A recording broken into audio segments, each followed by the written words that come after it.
If you click on participants, it should be down at the bottom. Oh, okay. Thank you. See you. Now record. All right, it should let you record now. Okay. Okay, you guys have any questions for me? Hope you had a good weekend.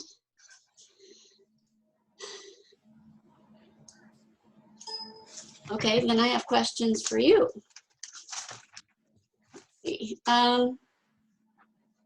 Let's start with something easy. Okay, I'm going to mute everybody. Pam, can you please give me the definition and the formula for stroke volume? Which one? Definition and formula for stroke volume. Oh, I know which one. I'm not out here. Stroke volume, amount of blood pumped by left ventricle per beat. Good. Formula? SV equals, do I give you the abbreviation? No, tell me what it stands for, please. Equals end systolic volume minus the, which one's ESV? Oh, from end diastolic volume, which is the amount of blood in ventricle at the left ventricle, and then minus the end systolic volume of the blood in the left ventricle after emptied. Evelyn has a question. Can you quickly go over intrinsic and extrinsic control of the heart? Yes, absolutely. We're going to do that as part of the review. Okay, good. So you defined all of those all together. Awesome. Thank you. Okay, everybody okay on that terminology? Because those terms are really important. End systolic volume and end diastolic volume, and how they relate to stroke volume. Yes. Okay. Lauren, can you please give me the definition and formula for cardiac output? So cardiac output is the amount of blood pumped by the left ventricle per minute. So that the equation is cardiac output equals heart rate times stroke volume. Perfect.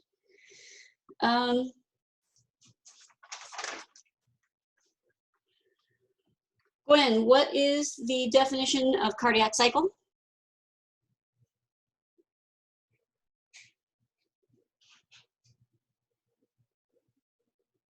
That's everything that occurs with one heartbeat. Which includes? Diastole and systole. Good, thank you. Nice job. Andrew, what is systole and what is diastole? Sorry, AJ. There you go. I did not get that one. Okay, Ariel, systole and diastole.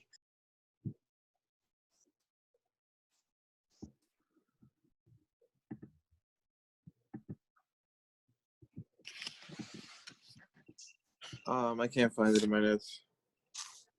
Emma, systole and diastole. Diastole is ventricles relaxing and filling, and the atria is also contracting and emptying. And then systole is ventricles are contracting. Contracting and emptying, and then atria is relaxing and filling. Good. So I'm confused if you guys don't know what systole and diastole are. How do you know what end diastolic volume and end systolic volume are? that doesn't work. So I'm guessing you're not as confident on those terms as you're making me think you are. So you have to understand what systole and diastole are in order to understand what end systolic volume and end diastolic volume are. So you can just think of it in terms of what's happening in the ventricles, okay? Don't try to memorize what's happening in the atria and don't think of it as being that complicated. If you understand what's happening in the ventricles, that's what we're most concerned with. And we know that whatever's happening in the ventricles is the opposite of what's happening in the atria.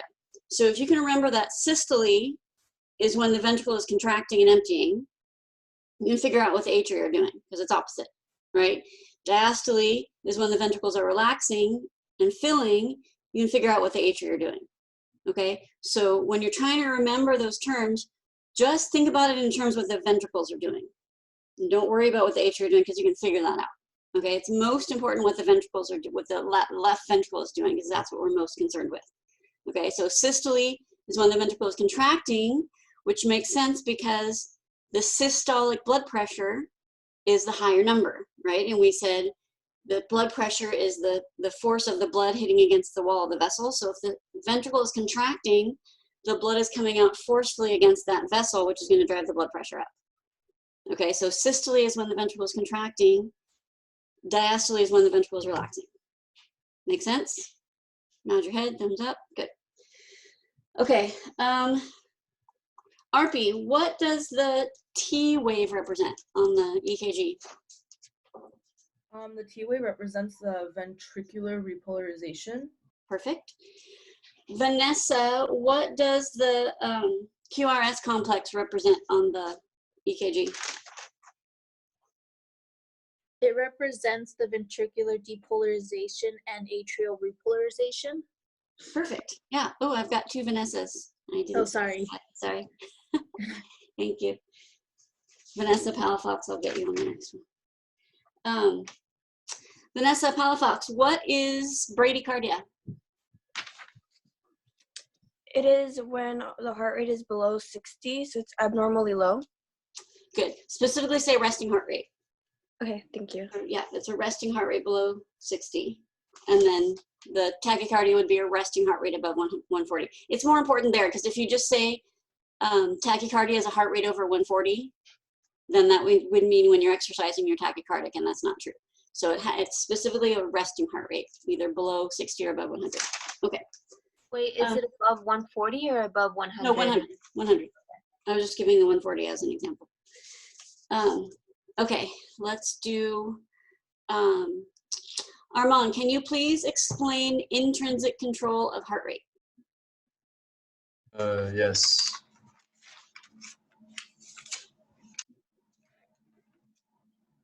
That's when the SI node controls the heart rate, right? SA node. Mm-hmm. Yeah, SI, sorry. SA. And was that it? Or? No, explain the whole thing. Explain the whole process. The three functions of the SA node and how the signal travels and all that.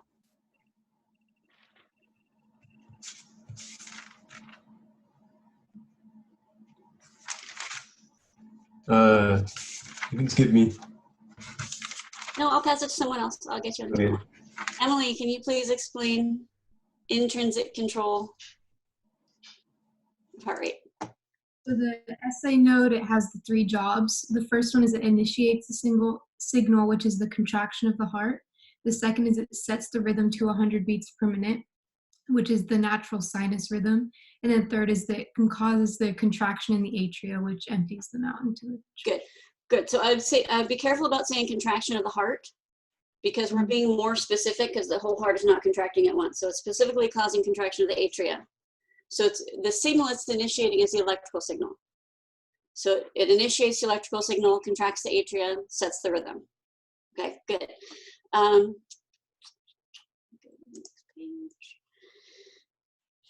Sophia, can you please explain extrinsic control? Well, explain one part of extrinsic control of heart rate. We have three.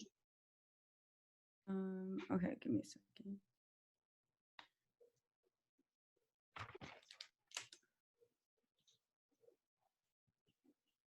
Extrinsic. Remember, extrinsic is when something external is acting on the SA node to change your heart rate. So we talked about three different things that act on the SA node.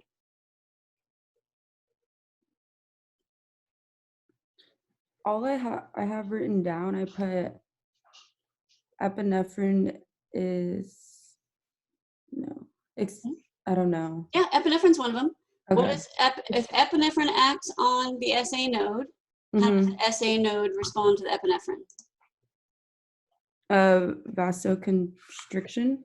That's okay. So that's the thing. You're looking at extrinsic control of blood flow. If we're Okay. talking about controlling blood flow, we're talking about vasoconstriction and vasodilation of the arterioles. If we're talking about extrinsic control of heart rate, we're talking about things acting on the SA node. Okay. Okay, so you got to set, we have intrinsic and extrinsic control of heart rate, and we have intrinsic and extrinsic control of blood flow. So right now we're talking about heart rate. Okay, so do you remember how the SA node responds to epinephrine? No, I don't remember, honestly. Okay, that's okay. Evelyn, how does the SA node respond to epinephrine?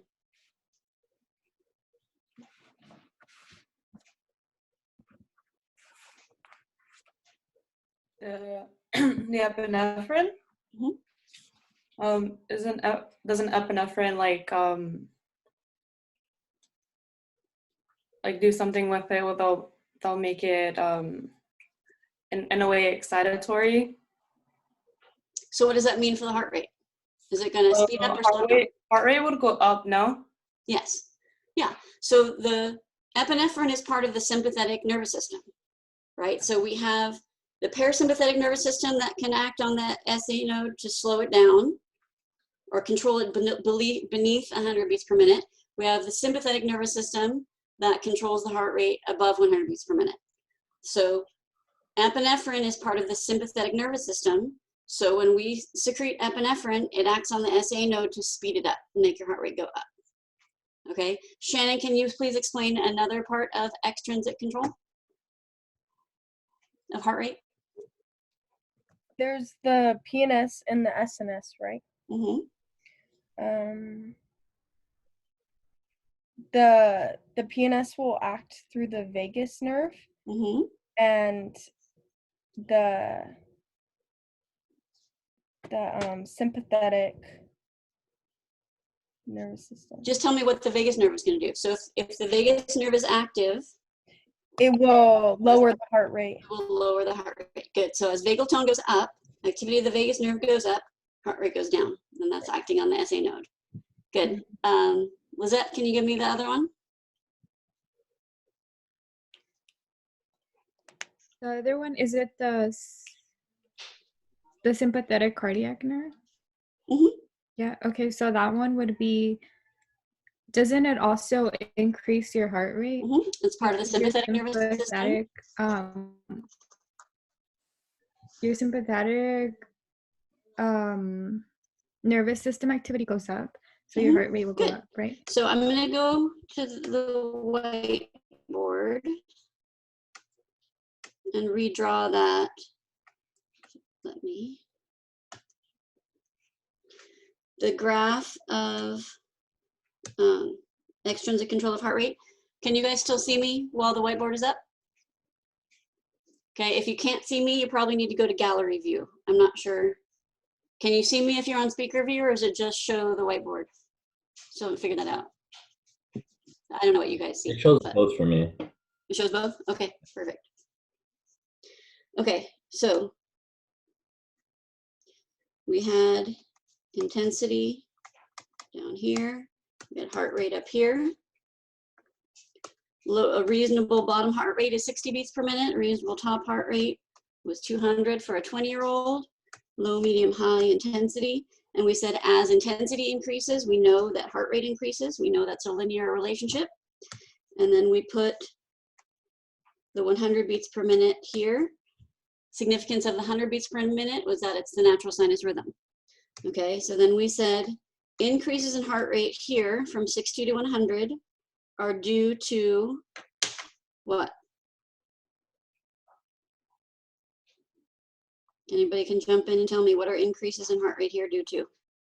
Decrease withdrawal of PNS. Good. Decreased parasympathetic nervous system activity. Specifically, decreased vagal tone. Okay. And then increases in heart rate here above 100 beats per minute are due to what? Increase in epinephrine. Increased sympathetic nervous system activity, specifically Epinephrine. sympathetic cardiac. I always list sympathetic cardiac nerve first. It really doesn't make any difference, but it's just, remember the nervous system response always comes before the endocrine response, but I'm not gonna, if you give me epinephrine first, I'm not gonna mark you off for that. It's just how I like to write it. Sympathetic, cardiac nerve, and epinephrine. Make sure you know how to spell those. Okay, so this is extrinsic control of heart rate. These are the 3 things we talked about acting on the SA node to move your heart rate away from 100 beats per minute, or up or down from 100 beats per minute. Okay, so we had the intrinsic control of heart rate, which we also called cardiac autoconduction. Okay, don't confuse cardiac autoconduction with arterial autoregulation, which I'm going to review in a second. Okay, cardiac autoconduction is the heart controlling itself. That's intrinsic control of heart rate. And then extrinsic control of heart rate is other things acting on the SA node, which we said were the vagus nerve, sympathetic cardiac nerve, and epinephrine. And you need to know how each of those affects the heart rate. Okay, any questions on those? Intrinsic or extrinsic control of heart rate? So intrinsic control of heart rate is just the SA node setting the BPM at 100. Okay, yeah, I don't think we finished that, did we? Yeah, we didn't finish that. So it's the whole thing, the SA node and the 3 things it does, and then the signal going to the AV node, which delays the signal so the ventricles can finish filling. Then the signal going down the AV bundle to the Purkinje fibers, which cause contraction in the ventricles. So for intrinsic control of heart rate, you have to describe that whole process. Thank you for that. Okay, so then we talked about intrinsic and extrinsic control of blood flow. So we're controlling blood flow at the arterioles. Remember, it's the arterioles that have the smooth muscles that can contract and relax. So extrinsic control of blood flow is something external acting on the arterioles. Nick, what would that be? What's the external factor that acts on the arterioles to control blood flow?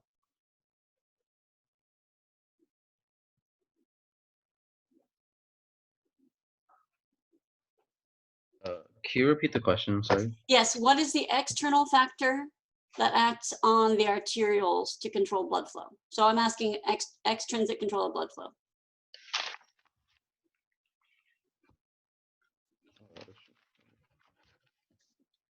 You can pass if you want. Can I pass on this one? Okay, Rodolfo, extrinsic control of blood flow. I have that epinephrine causes vasoconstriction, which equals extrinsic control of blood flow.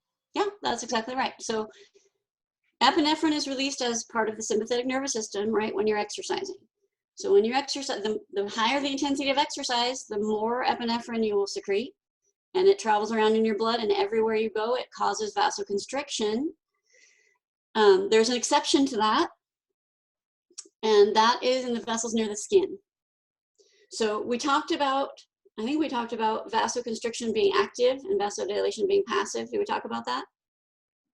Okay, so active meaning it requires a contraction. So when you vasoconstrict, it's the smooth muscles in the arterioles contracting and decreasing the radius. Epinephrine causes vasoconstriction everywhere except in the vessels near the skin. The vessels near the skin have different receptors and they respond differently to epinephrine. So the vessels near the skin will vasodilate in response to epinephrine. It's the only place you have active vasodilation. That's for the purposes of thermoregulation. So we bring blood flow closer to the skin so we can dissipate heat and so we can sweat. Okay, so epinephrine causes vasoconstriction everywhere except at the vessels near the skin where it causes active vasodilation. Questions on extrinsic control of blood flow? Okay. Rachel, can you please explain intrinsic control of blood flow? Intrinsic control of blood flow, it's basically with regards to the arterioles. So they're controlling themselves. And that's because arterioles, they have smooth muscle. And so they can do vasoconstriction and vasodilation.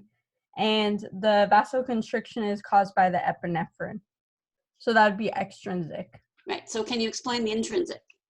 The intrinsic control of blood flow, that would be with regard to, hold on. so the intrinsic, it would be, I'm trying to differentiate them. So extrinsic control is the epinephrine acting on the SA node. Intrinsic control is the SA node controlling itself. So we talked about it vasodilating on its own. I think I have it. I put, is it related to sympatholysis or no? Yes. Okay. So sympatholysis, we are able to get vasodilation when epinephrine is trying to cause vasoconstriction, because if we had vasoconstriction, we wouldn't be able to exercise. So at the exercising muscle, we have epinephrine and chemoreceptors. Intrinsic control has to win the battle. If epinephrine won, we wouldn't be able to exercise because then we'd be super tight and we wouldn't be able to move as efficiently. Yes, so what I'm trying to get you to explain is how the process of vasodilation works. Had to do with those local conditions of the exercising muscle. Oh, right. Okay. So we have decreased O2 levels, increased CO2 levels, increased lactic acid, increased hydrogen, increased temperature, and decreased pH. Did I get all of them? I think I did. And those are in response to the exercise, when we exercise. So, and then these are sensed by chemoreceptors, triggering vasodilation in the arterioles at the exercising muscle. Perfect. And when we decrease intensity, these local conditions reverse and flip on themselves. Good. So the intrinsic control of blood flow is the arterioles deciding on their own when to vasodilate. So that's when you're exercising at the exercising muscle, you create all those local conditions, which you need to be able to list and explain. Those local conditions are sensed by the chemoreceptors, which trigger vasodilation. Okay, and then Rachel explained the battle between the extrinsic control and intrinsic control. We end up getting vasodilation at the exercising muscle, vasoconstriction everywhere else. So we're redirecting blood flow to the active muscle. Okay, any questions on extrinsic and intrinsic control of blood flow?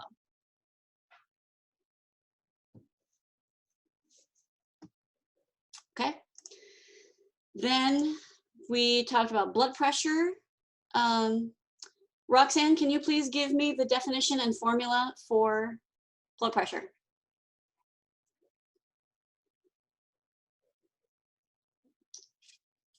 Yeah. Wondering if I wrote it down. Okay, so basically blood pressure would be like the pressures on the walls being output. So that would be Q, which is cardiac output, times peripheral resistance, which would be the length of the vessel or viscosity of the blood. Length of vessel times viscosity of the blood. Times the viscosity of the blood over the radius of the vessel to the fourth power. Good. And then we talked about each of those, right? As the length of the vessel goes up, peripheral resistance goes up. As the viscosity of the blood goes up, resistance goes up. And as the radius of the vessel goes down, resistance goes up. Okay, and that's where we ended last time, am I right? Okay, so I'm gonna go back to the whiteboard. We're gonna expand on that a little bit. So you need to know both formulas for blood pressure. The shortened version, cardiac output times peripheral resistance, and the expanded version, heart rate times stroke volume times length times viscosity divided by radius to the fourth. So what I'm gonna do right now, you want a blank piece of paper to draw this out. I'm gonna write the expanded version of the formula. I'm gonna spread it out over the page and we're gonna add details to it. Okay, so let me do it like this.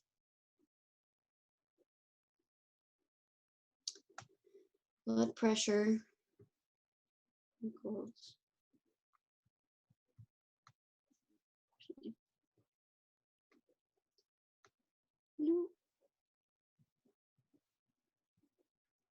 no, it messed me up. Hold on. Sorry, I gotta go back.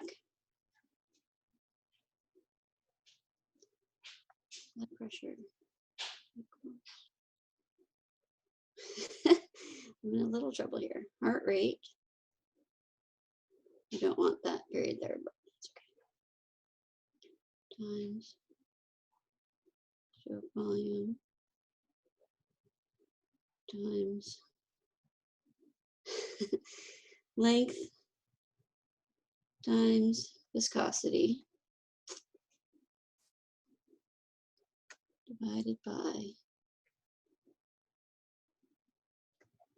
radius to the fourth. Okay, so that's our expanded formula for blood pressure. Now I'm going to go into detail of how all of these are affected during exercise. So we know that blood pressure goes up, systolic blood pressure goes up during exercise. That's a normal thing. And it's because of what's happening to these other factors that affect blood pressure. So we're going to go into detail and talk about, so this is acute control of blood pressure, how we get an increase in blood pressure during exercise. Okay, so remember that heart rate and stroke volume together are cardiac output, length, viscosity, and radius together are peripheral resistance. So an increase in blood pressure is going to be caused by an increase in heart rate and an increase in stroke volume, which is going to cause an increase in cardiac output. Okay, and with peripheral resistance, if we could choose one of those factors, length, viscosity, or radius, to cause a change in peripheral resistance, which one would be most effective? What do you think? Length, viscosity, or radius? Radius, Why radius? because when you increase it, you get it cubed, or to the fourth power. It's the fourth power. So very small changes in radius will have a larger effect on peripheral resistance than small changes in length and viscosity. So most of the time when we talk about changes in peripheral resistance, it will be due to changes in radius. Okay, so during exercise, we're going to have an increase in peripheral resistance. What has to happen to radius in order to get an increase in peripheral resistance? Increase or decrease the radius? Decrease. Right, a decrease in radius will cause an increase in peripheral resistance. Okay, so we're going to go through each of these and talk about what's causing the increase in heart rate during exercise, what's causing the increase in stroke volume during exercise, and what's causing the decrease in radius. Okay, so what controls the heart rate? What's the effector? The SA node. The SA node. Good, so I'm going to put that here. And I'm going to put a box around it to identify it as the effector. Okay, we talked about 3 different things that act on the SA node during exercise. What are they?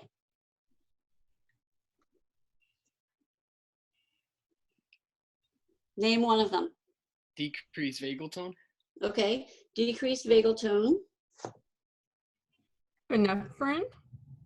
Okay, let's do one at a time. Hold on. Decreased vagal tone is caused by decreased parasympathetic nervous system activity.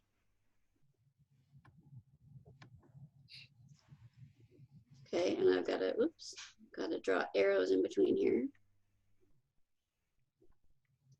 Okay, and that's triggered by exercise.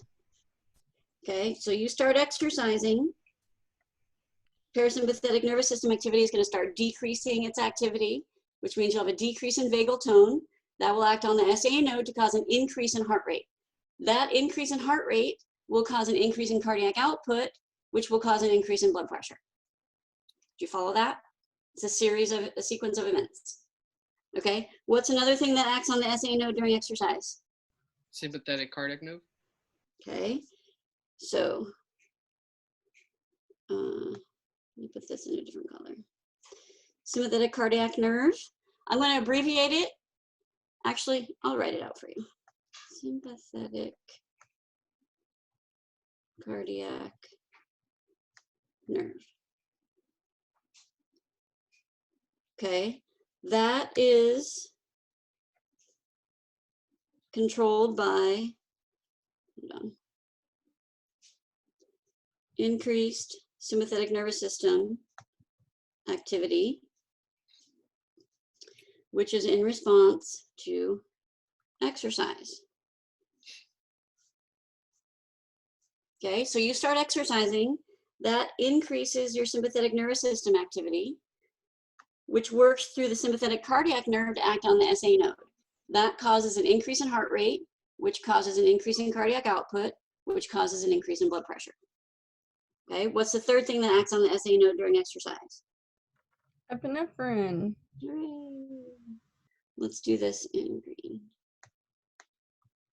Epinephrine, that's released as part of increased sympathetic nervous system activity in response to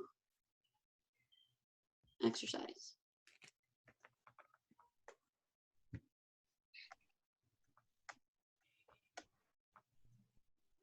Okay, so none of that is new information.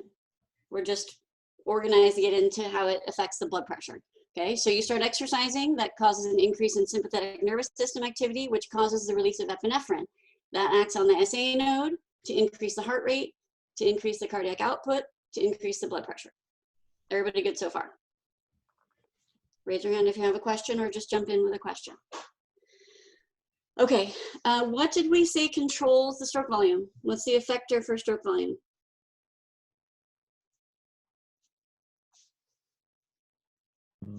The left ventricular myocardium. Good. Left ventricular myocardium, which just refers to that muscular wall of the left ventricle. So if we can get it to contract more forcefully, we can get more blood out, which is an increase in stroke volume. Okay, so I'm actually going to move this down a little bit. Oops, I can. Okay, so I'm going to put in here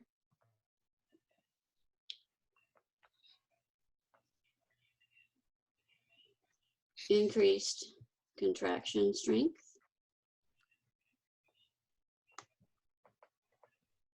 Oops, I don't know what I just did. Increased traction strength. Okay, so I'm going to mark my left ventricular myocardium as my effector.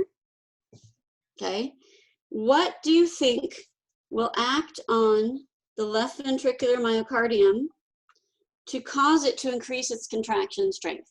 I'll give you a hint. There's a hormone that's released during exercise that affects almost everything that's happening in your body. What hormone do you think that is? Epinephrine? Epinephrine. So if you have to guess at what's causing something during exercise, epinephrine is always a good guess. Okay, so epinephrine is going to act on the left ventricular myocardium to cause it to increase its contraction strength. That's going to increase your stroke volume, which is going to increase your cardiac output, which is going to increase your blood pressure. Okay, that epinephrine, like we already said, is caused by increased sympathetic nervous system activity, which is triggered by exercise.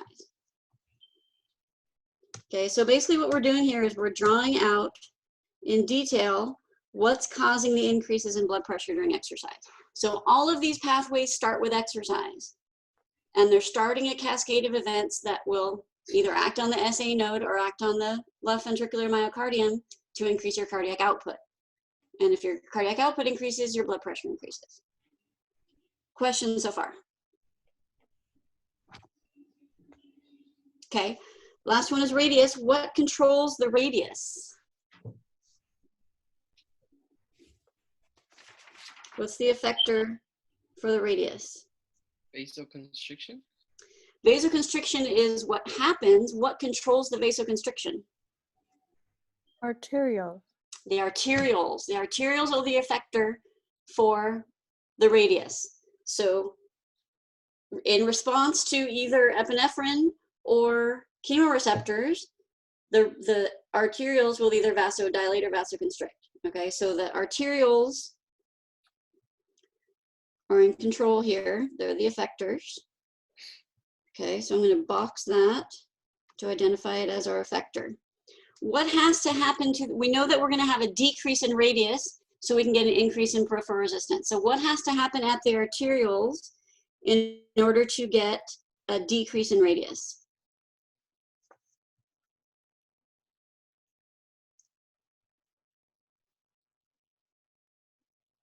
Anyone can jump in here. What's that called when the arterioles decrease their radius? Vasodilation? Is it vasodilation or vasoconstriction? Vasoconstriction. Vasoconstriction will be a decrease in radius. Vasoconstriction. Okay, so what is going to act on the arterioles to cause vasoconstriction? Local conditions at the exercising muscle. Will that cause vasoconstriction? Epinephrine. Epinephrine causes vasoconstriction. The local conditions are going to end up triggering vasodilation, which is still happening during exercise, but that's not causing a decrease in radius. So it doesn't belong on this because it's not contributing to the increases in blood pressure. Okay, so there are things happening in your body that are not contributing to the increases in blood pressure. We're not saying that they're not happening, we're just not putting them on here because what we're talking about is how we're getting an increase in blood pressure. Okay, and it's the vasoconstriction that's contributing to that. So we need to have epinephrine here acting on the arterioles to cause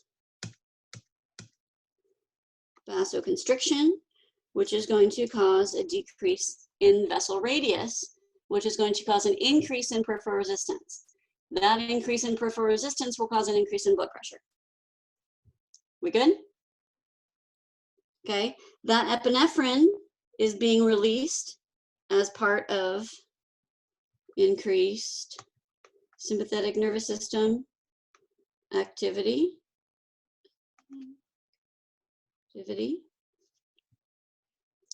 As a response to exercise.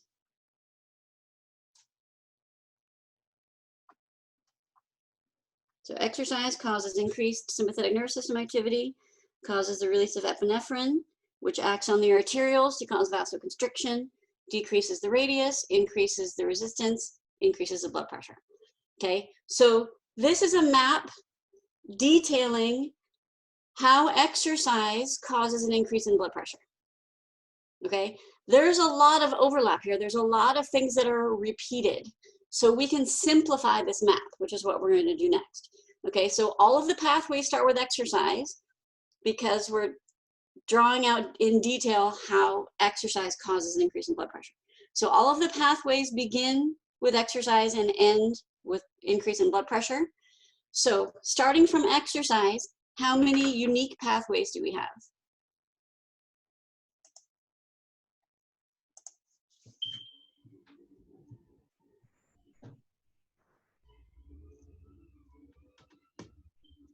Five. Are there 5 unique ones? Oh, wait. Only 3. Are there 3? There's 2. What are the 2? Increase in sympathetic nervous system activity and decrease in parasympathetic nervous system activity. Right. So we start with exercise, and then we're either going through the parasympathetic nervous system or going through the sympathetic nervous system. Okay. From parasympathetic nervous system, there's only one pathway.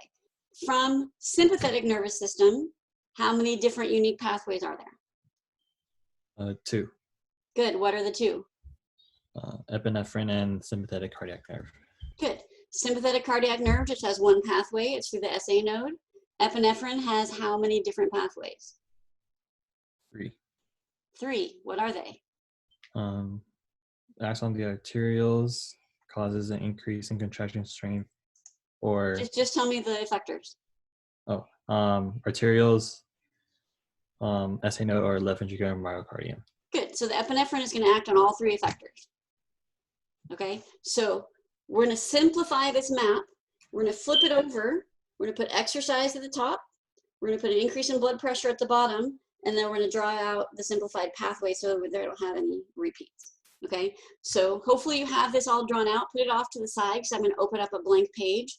And we're going to redraw this simplified, but I want you to be referring back to this drawing because it's the same information.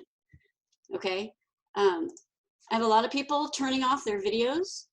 If you guys could turn them back on, that would be great. If you want to leave the lecture, that's totally fine. I'm not grading you on attendance. If you think you can follow this information without listening to lecture, fine, you can leave the lecture, but if you're going to be in here, please put your video on so I can see you. Okay, so I'm going to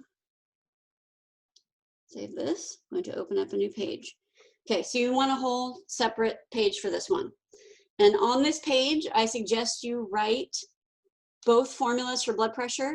The short formula, blood pressure equals cardiac output times peripheral resistance. And the expanded formula, blood pressure equals heart rate times stroke volume times length times viscosity over radius to the fourth. Mira, if you could keep me updated on time. I do not have my phone in here. I have no idea what time it is. Okay, and I'll just keep talking until somebody stops me, so let me know what time it is. Okay, so write down your formulas. If you want to label this, this is acute control of blood pressure, or how we get blood pressure to increase during exercise. Okay, so I'm going to put exercise at the top. I wanted it to be blue. Exercise at the top. Okay, now, which sensory receptor controls blood pressure? We talked about that in a while. Anybody remember? Baroreceptors. So exercise will trigger the baroreceptors. Those are supposed to be lined up.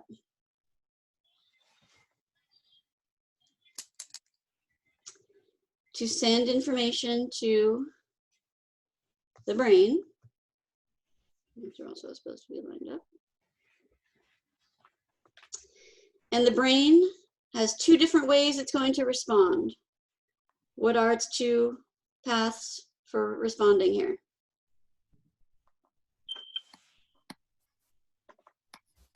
The two unique pathways on the other map we drew. Parasympathetic system and sympathetic nervous system. So we're going to start with the parasympathetic system. Is that going to be an increase in activity or a decrease in activity? Decrease. Okay, so decreased parasympathetic nervous system activity. I'm abbreviating here. Make sure you know what it stands for and how to spell it. Okay, so that decreased parasympathetic nervous system activity is going to cause what? Decrease in vagal tone. Decreased vagal tone, which is going to act on The SA node. good. The SA node, which I'm going to identify as my effector. Okay, let me put my arrows in here. These all have to be connected by arrows because this is a chain of events. That this is triggering this is triggering this. So the arrows are important.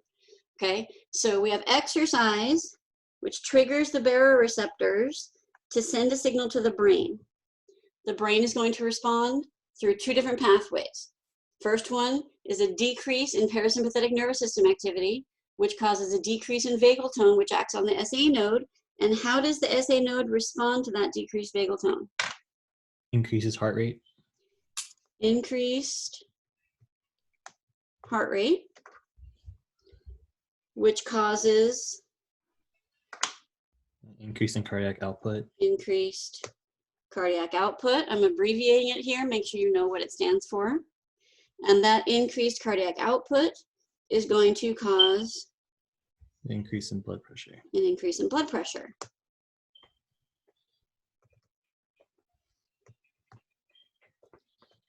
Which is where all of our pathways are going to end up. Okay, so SA node, I'm going to draw arrows here, causes an increase in heart rate, causes an increase in cardiac output, which causes an increase in blood pressure.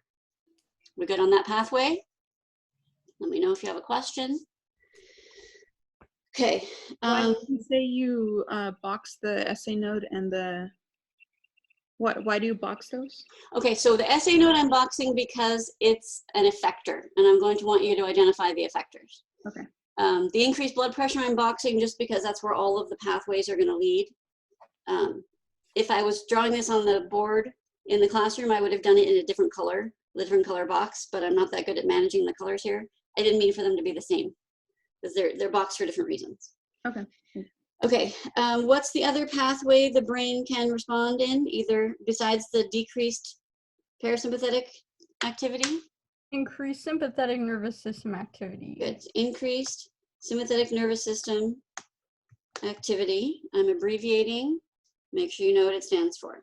Okay, how many different branches do we have coming from increased sympathetic nervous system activity?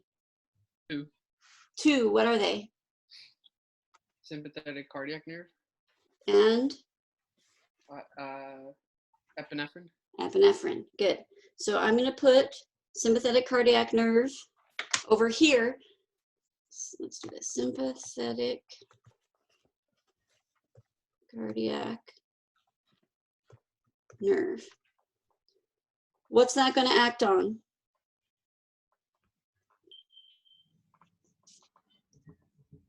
The SA node? The SA node, and it's going to cause an increase in heart rate. So we could redraw all of that as its own separate pathway, but we don't need to, because all we need to do is connect it over here to the SA node, because everything that follows is the same. Okay, so that's how we're simplifying that. We don't have to redraw the same pathway. We just connect it to the SA node, cause an increase in heart rate, causes an increase in cardiac output, causes an increase in blood pressure. Okay, and what was the other leg of the sympathetic nervous system activity? Epinephrine. Epinephrine. Epinephrine. Okay, how many different branches do we have coming off of epinephrine? 2. You sure? 3. 3. Because epinephrine is going to act, oh, I need to identify my effector. Whoops, that's not the effector. Never mind. I'm going to do that. Okay, epinephrine is going to act on 3 different effectors here. What are they? The SA node. The SA node. Arterioles. Arterioles and Left ventricular myocardium. Good, left ventricular myocardium. So when this is called a concept map. When you're drawing a concept map like this, one of the rules is you're not allowed to cross lines. Okay, so when you're setting this up, you have to think about where the lines are going to go. And I know that epinephrine is going to connect to the SA node, which is on the other side of the map. So I've got to put that on the inside arrow, because if I were to put left ventricular myocardium first, then my SA node one would cross over that line. We can't have the lines crossing over. Okay, so I've got to put, I can just extend this line all the way over to the SA node, because everything that follows from that is the same: increased heart rate, cardiac output, blood pressure. Okay, what are my other 2 effectors here for epinephrine? Arterioles. Okay, for these it doesn't matter which one goes where, because they're each going to be their own unique pathway. So we said arterioles first. Let's finish that one before we do the other one. I'm going to box that because it's an effector. How do the arterioles respond to epinephrine? They vasoconstrict. Vasoconstriction.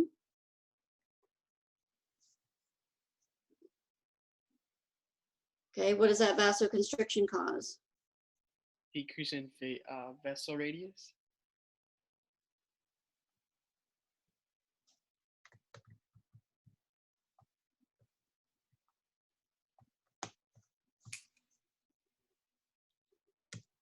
Okay, so vasoconstriction is going to cause decreased vessel radius, which is going to cause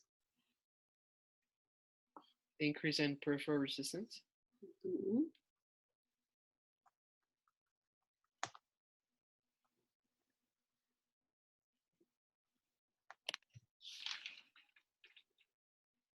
Which is going to cause an increase in blood pressure. Everybody got on that pathway? Let me know if you have a question. Okay, let's do the other one. What else does epinephrine act on? The left ventricular myocardium. Good. Left ventricular cardium. Okay, I'm going to mark that as an effector. How does epinephrine respond to, how does the left ventricular myocardium respond to epinephrine?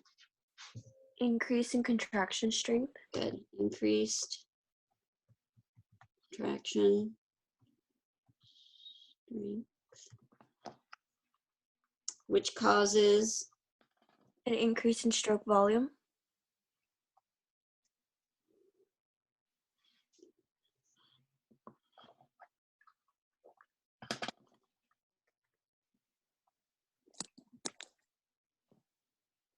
Uh-oh, I ran out of space. That's never happened. Let me move this up. Move up. There we go. Increased stroke volume, which causes an increase in cardiac output. Increase in cardiac output, which, see if I can fit a line in here, increases blood pressure. Sorry, that's got a little lost at the bottom there. Okay, so everybody follow that pathway. Exercise causes the baroreceptors to send a signal to the brain, which increases sympathetic nervous system activity.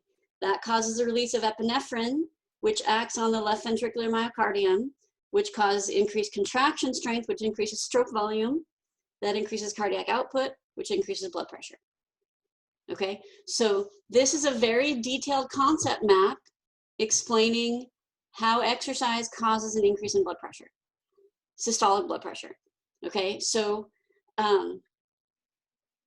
it would be a good idea for you to be able to draw this, which may seem a little bit daunting at the moment, but remember when we first drew the carbohydrate metabolism, how scary that was, and now that should be really easy for you. So if you put in some time working on this, okay, the same way I explained to you, you work on the carbohydrate metabolism graph, just draw it several times a day, over and over and over again, okay? It's not likely on this test because it's online that you'll actually have to draw this. It would be more likely if we were in class, it'd be easier for you to draw it. But being able to draw this map will help you answer questions about blood pressure. For example, I could have a short answer question that says, explain in detail 3 ways that epinephrine causes an increase in blood pressure during exercise. Okay, if you can draw this map, you're gonna have a really easy time writing that essay because you can say, well, epinephrine acts on the SAE node to cause increased heart rate, cardiac output, blood pressure. Epinephrine acts on the arterioles to cause vasoconstriction, decreased radius, increased resistance, increased blood pressure. Epinephrine acts on the left ventricular myocardium to cause increased contraction strength, increased stroke volume, cardiac output, blood pressure. Okay, and I'm gonna expect you to have all of those details because I've given you all of those details in this map. Okay, so I'm not giving you this map to give you something to memorize, to prove to me that you can memorize stuff, because I know you can. I'm giving you this map because it organizes the detailed information for you. So the purpose of this map is to help you be able to answer a question like that and not skip any details. Okay, so it will benefit you to be able to draw something like this. And then there could be multiple choice questions on this as well. Okay, questions on anything on this map? I have a question. Mm-hmm. What's after the increased stroke volume? Increased cardiac output. Okay, thank you. That's a cue. Okay. Professor, what was the question you would ask? That example question I gave Yeah. was explain in detail 3 ways epinephrine causes an increase in blood pressure during exercise. I could also ask, explain in detail how the parasympathetic nervous system is involved in increases in blood pressure during exercise.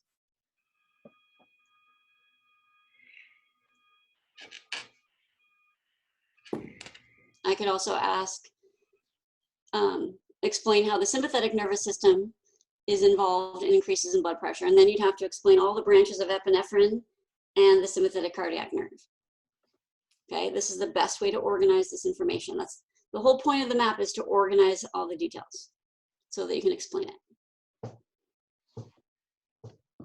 Okay, other questions on this? Okay, can someone please tell me what time it is? 10:27. 10:27. Okay, so I have like 15 minutes left. Okay, perfect. Okay, I'm going to take this down. So you should have it drawn out. You might want to take a screenshot before I take it down. I have a couple more topics in this chapter. I have a question, Professor Fleck. Go ahead, Rachel. Does fat or muscle, do they have a difference in how they affect peripheral resistance? No, because peripheral resistance has to do with the vessels. Right. How much resistance to the blood flow. So that's not going to be affected by whether the vessel is going through fat or muscle. Okay, thank you. Mm-hmm. Okay, other questions? Okay, I'm going to clear this.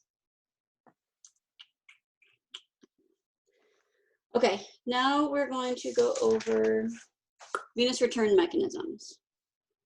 Okay, so here,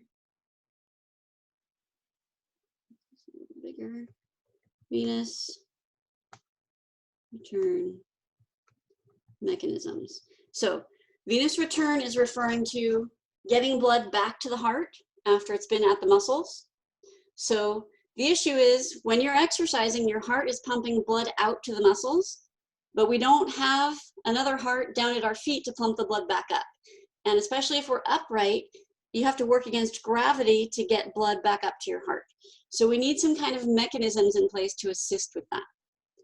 Okay, so I'm going to go over 3 different venous return mechanisms.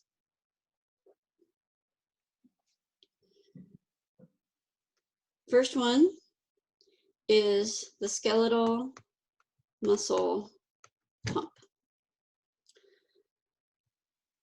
So this one, imagine that, let's do this in. This is part of your calf muscle, okay, and you have a vein running through your calf muscle. When you contract your calf muscles, like if you're walking, calf muscles contract, that compresses the vein. Okay, so think about if you are holding a little water balloon and it just has a little bit of water in it. So when you squeeze it, it's not going to pop. But if you squeeze that water balloon inside your fist, the water has to move out of inside of your fist, and it's going to move in both directions, right? So you squeeze the water balloon and the balloon is going to move out from your hand in both directions. So you squeeze the vein, the blood has to move out from where it's being squeezed. But these vessels have valves. They have one-way valves. So the blood can only move in one direction, and that's up towards the heart. So when you contract the muscles and compress the vein, it forces the blood to move up towards the heart. Okay, that's how the skeletal muscle pump works. So as you're contracting your muscles, it's increasing your venous return, which is one of the main reasons we don't want people to sit down when they stop exercising. Like if you finish your run and your heart rate is up, we always say, don't sit down, right? But we don't really understand why you don't want to sit down. You don't want to sit down because your heart is still pumping, right? So if your heart is still pumping and you sit down so your leg muscles are not contracting, there's nothing helping you return blood flow to the heart. So the blood pools in your legs. If you let that happen, then everything starts to go black. You start seeing stars. And then if you don't do anything, you're going to pass out. Okay, so passing out is your body's way of increasing your venous return, because if you're horizontal, you no longer have to fight against gravity to get blood back to your heart. Okay, so you have to keep walking around while your heart rate is up, so you're contracting your leg muscles to activate the skeletal muscle pump to increase your venous return. So I always tell people when they stop exercising, you need to walk around. If you're too weak to walk around, then you can lie down. Because if you're lying down, you're not going to pass out and fall and hurt yourself, and you're going to increase your venous return. So your options are walk around to activate the skeletal muscle pump, or lie down, the worst thing you can do is sit, because then you don't have the active muscle pump and you're still having to fight against gravity to increase your venous return. Okay, questions on that one? Andrew, go ahead. AJ? Is this also what causes varicose veins? No, varicose veins is more from like a lot of pressure that would like pop the vessel. So that's not really related to this. That would be related to the high blood pressure, more likely like consistent high blood pressure. Thank you. Yeah, you're welcome. Hold on, I see more hands. That hand. Gwen, you have your hand up? Yeah. Go ahead. Wouldn't it be good to elevate your legs then? Yes, absolutely. So if you're lying down, yeah, the best thing would be to raise your legs, and that's gonna even increase your blood flow back to your heart even more. Okay, thank you. Because then you have gravity assisted. Rachel, go ahead. Do compression gear, do they help with this? Absolutely, yes. That is the whole purpose of like wearing compression socks, is to increase the venous return. Good point. Good. Any other questions on that one? Okay, number 2 is going to be the respiratory pump. So the respiratory pump is very similar to the skeletal muscle pump, except it's due to breathing. So as you inspire and expire, that's also going to help pump the blood through the veins. And again, because of the valves, towards the heart is the only direction the blood can flow. So you can think of it as you're expanding and contracting the lungs, it's compressing the veins. Really what's happening is as your diaphragm moves up and down as you breathe, which we're going to get into detail on that in the next chapter because that's respiratory control. But your diaphragm is a muscle that separates your thoracic cavity from your abdominal cavity. So as you inspire, your diaphragm moves down, compresses the abdominal cavity, which forces the blood to move up into the thoracic cavity. Okay, then you expire, diaphragm moves up, that compresses your thoracic cavity, which forces the blood to move towards the heart. Okay, so it's the changes in pressure, compressing the veins, only direction the blood can move is towards the heart. So the inspiring and expiring is compressing the veins, moving blood towards the heart. Questions on that one? Okay, third one is vasoconstriction. So think about if you're spraying water out of a hose and you cover half of the opening with your thumb, the water comes shooting out more forcefully, right? So the more narrow the vessel, the more forcefully the water is going to shoot out, the blood's going to shoot out. So vasoconstriction, as we're exercising, is going to push the blood through more forcefully, which is going to eventually help increase venous return. Okay, and none of these venous return mechanisms would work without the valves. The valves is a key part of these venous return mechanisms because they prevent the backflow. Okay, questions on any of these venous return mechanisms? You need to be able to name and explain them. Sorry. Go ahead. Caesar, go ahead. Okay, sorry. Can you re-explain the skeletal muscle pump? All I got was like when you're contracting and then you cut off on me. Oh, okay. So when you contract your leg muscles, it compresses the veins. Okay. So when you compress the vein, the blood has to move out of that area. And because of the valves, the only way, the only direction the blood can move is towards the heart. So the contraction of the leg muscles helps pump blood up back to the heart. So you got to keep your legs moving. Emily, go ahead. Thank you. Explain the analogy used for vasoconstriction again. So vasoconstriction, the analogy was spraying water from a hose, and you cover the opening halfway with your thumb, and it makes the water shoot out more forcefully because we made the opening narrower. So the same amount of blood coming through a narrower opening will move the blood more forcefully. So that's going to help increase venous return. Good. Anything else? So the reason why any of these work is because they all compress blood vessels? Basically, yes. All right.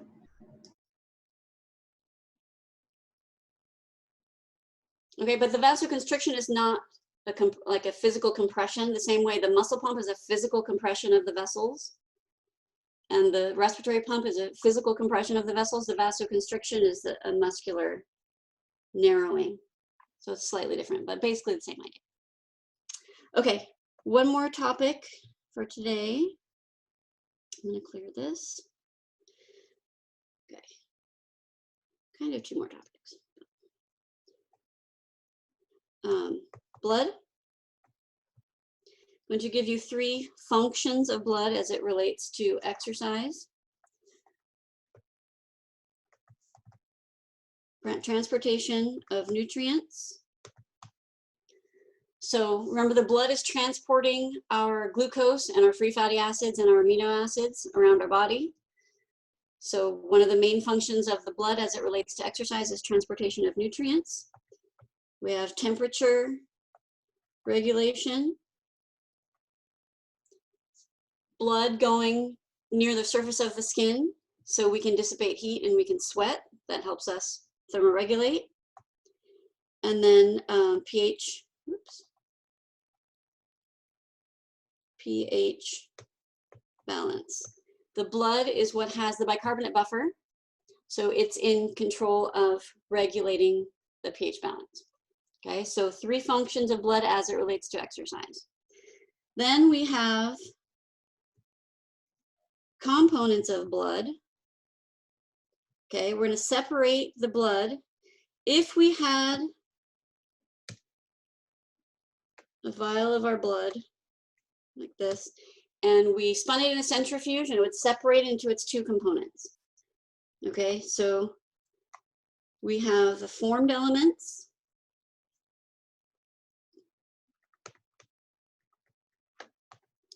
Formed elements, mostly red blood cells. There are also white blood cells and platelets in there. We're mostly concerned with red blood cells because that has the hemoglobin on it, which is going to carry oxygen. So that's what we're mostly concerned about with the formed elements. The rest of the blood will be plasma, which is mostly water. Okay, so the 2 common components of blood are formed elements and plasma. Then we have hematocrit, refers to what percentage of the blood is formed elements. What percentage, hematocrit is what percentage of the blood is formed elements. So it's related to viscosity, right? Because if more of the blood, if higher percentage of the blood is formed elements, the blood will be thicker. So the higher the hematocrit, the higher the viscosity. And viscosity, we know, relates to peripheral resistance, which relates to blood pressure. Okay, so all of these concepts are connected. So if we want to figure out what percentage of your blood is formed elements, remember how we figure out a percentage when we're talking about your midterm score?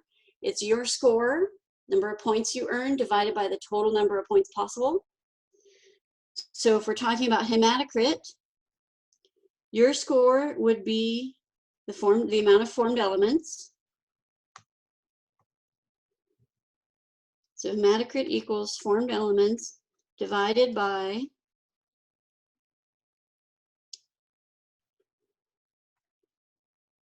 total blood volume.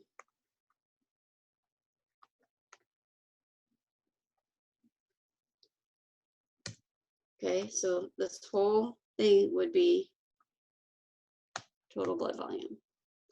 Okay, so hematocrit is formed elements divided by a total blood volume. That tells you what percentage of your blood is formed elements. We're not going to multiply that by 100 to make it a percent. Hematocrit is not expressed in percent.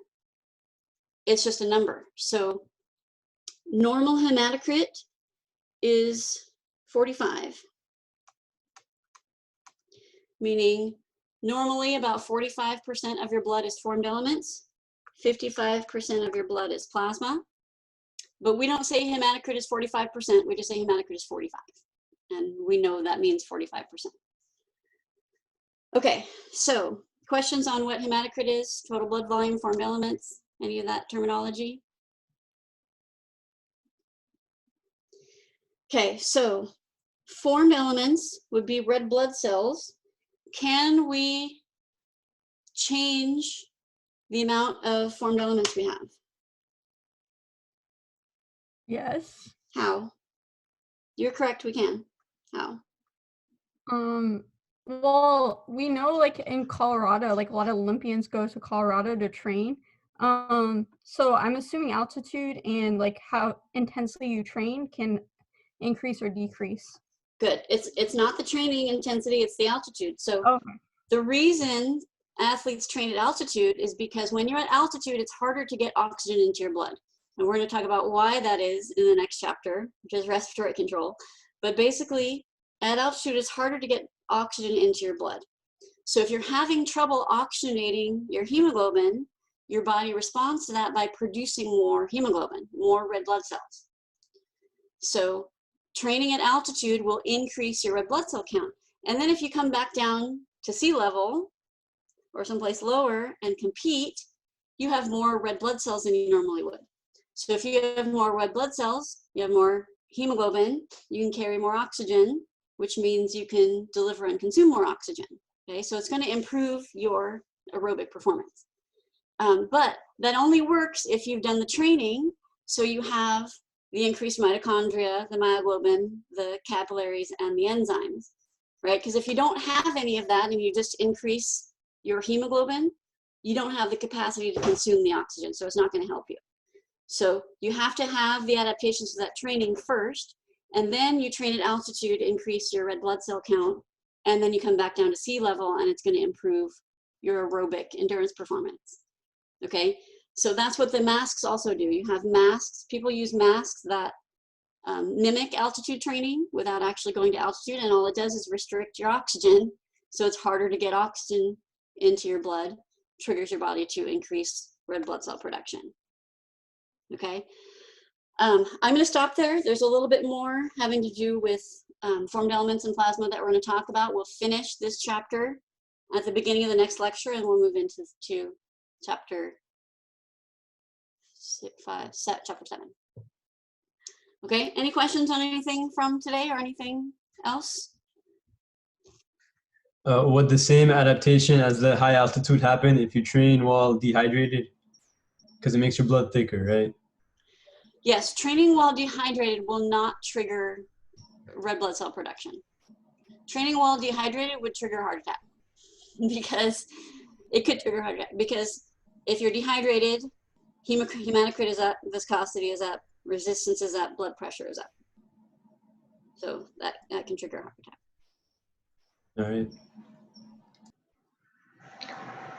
Professor, I have an announcement. If nobody else has a question, it's Mira. Okay, go ahead, Mira. All right, guys. Hi, how are you doing? The reason why I'm making an announcement is because I've had, first of all, I want to know who of you tried already accessing the video that I attached as a discussion or the YouTube video, just so you guys can let me if it works or if it doesn't work. It worked. I did it work. Okay, cool. So did the YouTube work or the Google Drive one worked? I opened it on Drive. Yeah, Drive one. Okay, so it seemed like both will work. I'll try to upload. I'll try to do both. I think YouTube will for sure work for most of you. I just got a couple of emails saying that the video didn't work. But just FYI, please let me know if something doesn't work so that I know. I really appreciate the 2 people who emailed me letting me know that something doesn't work. Also, the second thing, when we send out a mass email, even though it's not from the PLF that you normally attend with, please read it because it usually has very, very important material. We really hate when we spam your messages or your Canvas, but usually when we send out something like that, it's really important. And we just try not to have just one person send it so that you guys would be familiar with all of us. So any Zoom information has already been sent out. There's a PDF that has all the Zoom IDs with all the hours, PLF, office hours, anything that you may need.